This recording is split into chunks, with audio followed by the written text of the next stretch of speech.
Bonjour à tous et à toutes, j'espère que vous allez bien. Si vous rédigez un mémoire, une thèse ou un autre écrit, je vous conseille très fortement d'utiliser un logiciel pour vous occuper de vos ressources, de vos références. Vous pouvez très bien essayer de le faire de votre côté avec un système d'Excel ou quoi que ce soit, ce serait vraiment dommage. Maintenant, les outils sont très bien développés, ils vous permettent de créer votre bibliothèque, en fait, de pouvoir directement d'un simple clic référencer une ressource avec son type, son auteur, sa date de publication, même des fois télécharger son PDF, et ensuite de le ranger au sein du logiciel très facilement. Ça vous permet aussi, une fois que vous avez créé votre bibliothèque, de pouvoir citer dans votre logiciel de traitement de texte la ressource en question, avec la norme en vigueur. Et ça vous permet, pour terminer, de générer à la fin automatiquement votre liste des références ou votre bibliographie. Ce serait vraiment dommage de perdre du temps à faire ça manuellement, alors que maintenant les logiciels font ça de manière automatique et ça de manière plutôt correcte, je dirais. J'ai choisi Zotero.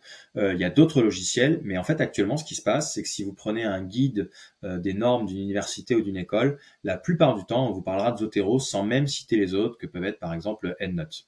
Donc si vous utilisez déjà Zotero, eh bien ça va vous aider à pouvoir l'utiliser de manière plus optimale. Et si vous n'utilisez pas Zotero et que vous hésitez justement entre différents outils, eh bien cette vidéo peut vous permettre de vous aider à choisir, d'accord? Dans cette première vidéo d'ailleurs, je ne vous parlerai que de la partie bibliothèque, la créer, l'organiser, travailler dans cette bibliothèque. Et dans une deuxième vidéo, je vous présenterai en fait les différentes possibilités ensuite de générer les références dans votre corps de texte et aussi ensuite de générer la liste des références ou la bibliographie. J'espère que le contenu va vous plaire et je vous souhaite un très bon visionnage. Voilà donc la présentation de votre logiciel Zotero, la version bureau, avec votre bibliothèque qui se trouve juste ici. Dans cette bibliothèque, je vous invite rapidement à y créer des collections. Ça va vous permettre d'avoir une arborescence dans votre classement, dans votre bibliothèque et de pouvoir vous organiser correctement. Ensuite, ça peut être des collections en fonction des chapitres, en fonction des thèmes, en fonction de ce sur quoi vous travaillez actuellement, parce que vous préparez un exposé en même temps, etc. Et d'ailleurs, sachez-le, au sein d'une collection, vous pouvez ensuite créer des sous-collections. Malheureusement, pour l'instant, cette collection elle est tristement vide, donc je vais vous montrer 3 manières d'y intégrer des références. Je commence par la manière la moins intéressante jusqu'à la manière la plus intéressante. La moins intéressante, c'est la manière manuelle. C'est possible, c'est long, c'est fastidieux et c'est pas du tout intéressant lorsqu'on utilise un logiciel comme Zotero. C'est justement pour éviter de faire ça. Mais en tout cas, sachez-le, si pour quelque raison que ce soit, vous ne pouvez pas faire autrement, c'est tout à fait possible de rentrer les différents éléments qui décrivent votre source et de le faire manuellement. La deuxième façon de faire, ce serait de la manière qui peut être logique si vous avez déjà le PDF. Donc on vous a envoyé le PDF, on vous a envoyé donc déjà la ressource.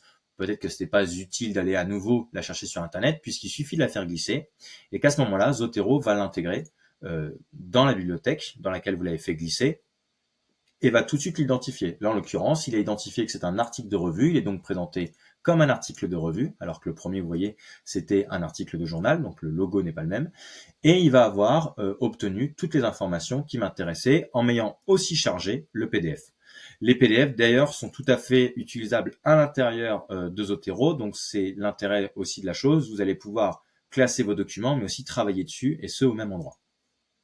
La troisième méthode, pour moi la plus intéressante, c'est d'aller sur votre navigateur. Donc là, en l'occurrence, je suis allé sur mon navigateur, j'ai bien mon Zotero Connector qui est installé, je l'ai même épinglé pour qu'il soit tout de suite utilisable d'un seul clic.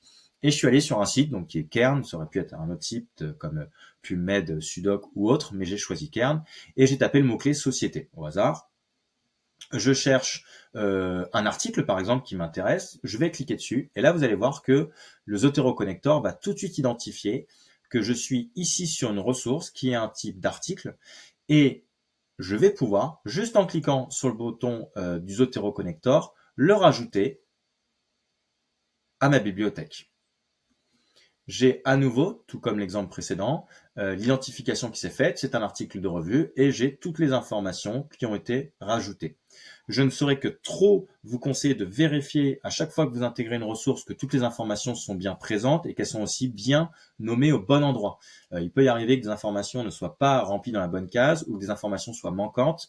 Il ne faut pas que ce soit à la fin de votre rédaction, quand vous avez généré la bibliographie, que vous vous rendiez compte qu'il y a des éléments qui soient manquants et donc que vous deviez faire un retour, vous deviez refaire un petit travail de recherche, autant le faire dès le départ. Ici, j'ai de la chance, je suis aussi tombé sur une ressource qui a intégré le PDF, ce qui fait que vraiment, j'ai toutes les informations sur cette petite fiche finalement, et en même temps, le PDF qui est totalement accessible. Si jamais vous allez sur un site comme Google Scholar, Zotero peut des fois aussi identifier directement sur la page de recherche les différents supports. Là, par exemple, le petit dossier m'indique qu'il y a plusieurs ressources identifiées dans la page et je peux donc les ajouter sans même les ouvrir en fait directement avec cette petite fenêtre-là. Et ça me permet donc d'en intégrer plusieurs à la fois. Par exemple, si ces deux livres m'intéressent, je peux les ajouter. Donc toujours, ça s'enregistre dans ma bibliothèque sélectionnée. Et lorsque je vais donc dans mes Zotero, eh bien, je vais voir apparaître du coup deux nouvelles références qui ont été identifiées comme des ouvrages. Et quand je vais cliquer dessus, et ben justement, j'ai de la chance, ou pas d'ailleurs, mais je peux vous montrer tout de suite les petits défauts que peut avoir le logiciel. Là, en l'occurrence, le lieu d'édition a été mis à la suite de la maison d'édition, donc il faudrait que je le copie-colle pour le remettre au-dessus, et j'ai pas non plus le nombre de pages. Alors que si jamais le guide des normes vous demande pour votre rédaction d'identifier le nombre de pages des ouvrages, eh bien là, il faudrait que j'aille chercher sur le document en question, le nombre de pages de l'ouvrage pour pouvoir l'indiquer et pour qu'à la fin, lorsque je vais générer ma bibliographie, elle soit bien complète. Je vérifie sur le deuxième et vous voyez sur le deuxième, c'est la même chose. Il y a des informations manquantes ou qui sont mal positionnées. Donc le logiciel a ses défauts, mais n'empêche que si jamais j'avais dû faire de manière manuelle, j'aurais aussi pu faire ses défauts et puis surtout, j'aurais pris obligatoirement beaucoup plus de temps. Si jamais vous avez besoin de travailler sur le document ou vous avez besoin de retourner sur le document, c'est tout à fait possible, hein, l'URL est accessible et vous permet de retourner sur la version en ligne, en tout cas l'endroit où vous avez trouvé l'élément. Je voulais vous montrer un troisième exemple, qui est l'exemple d'un article très intéressant. Donc c'est un article que j'ai trouvé et cet article, je décide de le rajouter. Pas de souci, Zotero l'a identifié et cet article, il va me proposer de l'ajouter, tout comme il l'a fait pour les deux exemples précédents. Je vois bien que cet article a, en l'occurrence, bien deux auteurs d'ailleurs qui sont identifiés.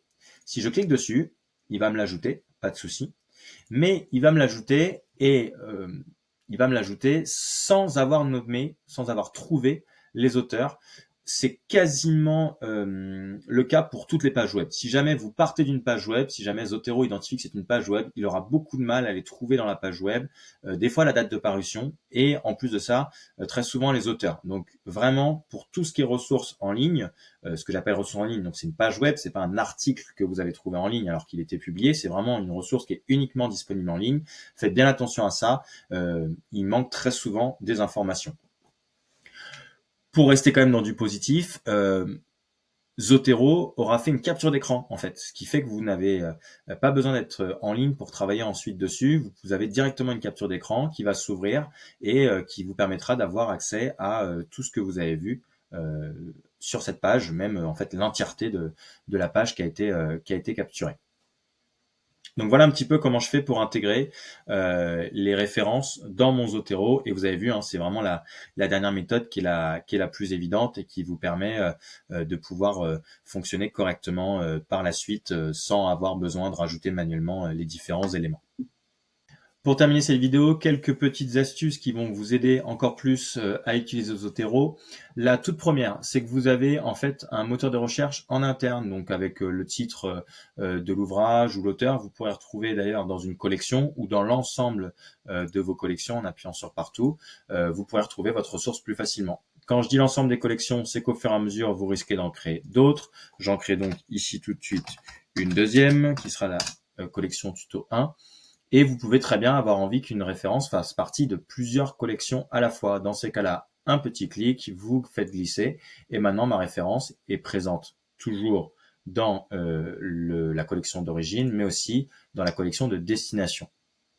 Je vous parlais tout à l'heure de travailler directement sur Zotero, puisque en fait, quand vous téléchargez le PDF, rien ne vous empêche de l'ouvrir directement dans Zotero et de la noter dans Zotero. Et aussi, sachez que vous pouvez ajouter des notes juste ici, ce qui vous permet de vous faire peut-être votre fiche de lecture directement sur Zotero, sachant que cette fiche de lecture restera attachée à la ressource, peu importe où elle se trouve. Vous voyez ici dans l'autre collection, elle est toujours présente. Si vous avez besoin de quelque chose d'un peu plus rapide et quelque chose qui permet d'identifier un peu plus précisément vos ressources, vous avez le système de marqueur qui est très intéressant. Vous allez pouvoir le rajouter juste ici. Ici, par exemple, je décide de rajouter un marqueur qui serait NL pour dire que c'est non lu. Voilà. Et ce qui fait que désormais, à partir du moment où je vais cliquer ici sur NL, je vais avoir l'ensemble des marqueurs, l'ensemble des ressources qui ont ce marqueur qui vont apparaître. Je peux aussi me servir de ces marqueurs pour faire un système de mots-clés. Donc là, en l'occurrence, ce serait donc écologie, puisque ça on parle d'écologie dans cette ressource. Et ce qui fait que peu importe où je suis dans ma bibliothèque, à partir du moment où j'appuie sur le marqueur écologie ou sur le marqueur non lu, eh bien mes références qui sont du coup dans l'une ou dans l'autre vont apparaître. Donc ça, c'est très intéressant, notamment quand votre bibliothèque va commencer à s'étoffer, va prendre du volume et que vous allez vouloir rechercher des ressources, peu importe dans quelle collection elles sont actuellement. Le petit bonus pour la fin, parce que ça m'est arrivé il n'y a pas très longtemps, lorsque vous rentrez sur Zotero des références, notamment des références qui ont des titres en anglais, vous vous retrouvez très souvent avec le titre de la référence ou alors la publication, comme là c'est le cas, avec une lettre capitale à chaque début de mot. Pour la publication, très souvent ça pose pas de problème, on vous dit que c'est toléré et qu'on peut le laisser. Par contre, pour le titre de l'ouvrage, très souvent on va vous demander de ne laisser la lettre capitale qu'à des endroits précis, parce que c'est le nom de l'auteur ou parce que c'est la première lettre de la phrase du titre. Si jamais vous avez besoin, ici vous avez un petit menu qui va vous permettre justement d'éviter ça, en mettant du coup soit la lettre capitale uniquement en début de phrase, ou alors de mettre des majuscules comme je viens de le faire à l'ensemble. Ça vous évitera de le faire manuellement et j'espère que ça vous sauvera un temps assez important. Voilà, la vidéo touche à sa fin. J'espère qu'elle vous aura aidé pour la création de votre bibliothèque via Zotero. Juste ici, la chaîne de mon associé Gaël qui pourra vous aider pour la rédaction dans son ensemble de votre document. Et juste là, de quoi vous abonner à ma chaîne pour plus de contenu. Je vous dis à très bientôt.